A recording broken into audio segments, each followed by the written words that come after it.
Challenging the Motives Behind War by Chad Nelson, published September 17th, 2014.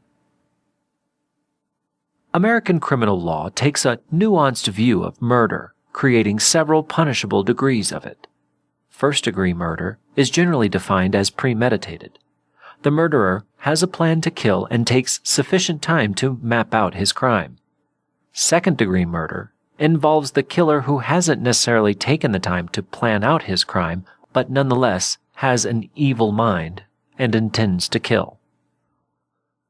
Another variety of second-degree murder involves the killer who engages in conduct so depraved that the law says he should have known that his behavior would likely result in death. Then there's manslaughter, sometimes referred to as negligent homicide, wherein the killer behaved negligently and someone died as a result. These are age-old American legal traditions. Somehow, American war culture manages to turn a blind eye to these long-standing, basic legal principles when it comes to its government's wars. Americans brook no nuance when it comes to war. A war with massive civilian casualties is the same as a war with no civilian casualties, as long as it meets some vague government objective. For anyone who doubts this lack of distinction, simply look at the body of historical work regarding the Good War, or World War II. War is hell, they say. War is a dirty business. You have to break a few eggs to make an omelet.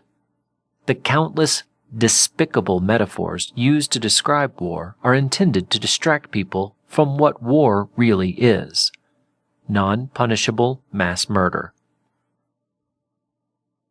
Unfortunately, no matter how reckless, depraved, ill-informed, or misconceived American war-making becomes, the war-makers are never held to the same standards as run-of-the-mill murderers.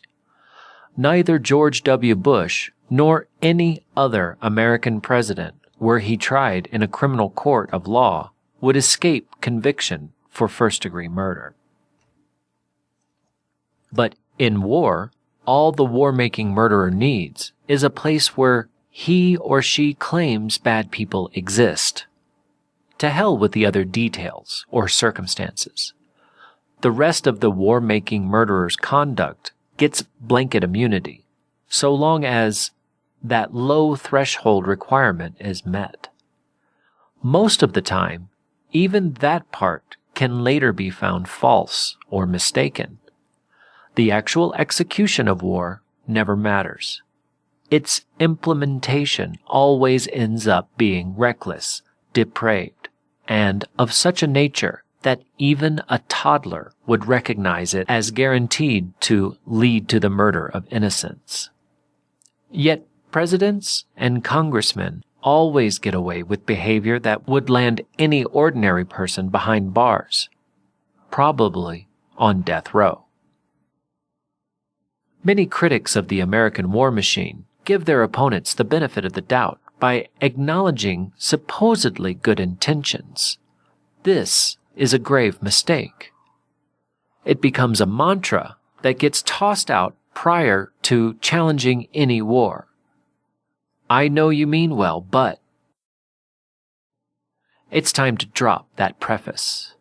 Just as criminal law cuts the negligent killer no break, so too should serious war critics drop the forgiving aspect of their engagement with government killers. Remember this when Barack Obama or any future president speaks to you in an effort to outline his or her war strategy. It doesn't matter whether he or his clan of humanitarian killers are able to come up with some cockamamie excuse for dropping bombs. Their behavior is going to end innocent lives, pure and simple.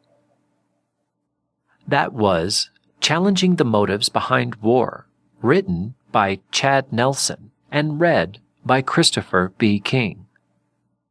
You've been listening to Feed 44, the official podcast channel of the Center for a Stateless Society. C4SS is an anarchist think tank and media center. For more information, please visit c4ss.org.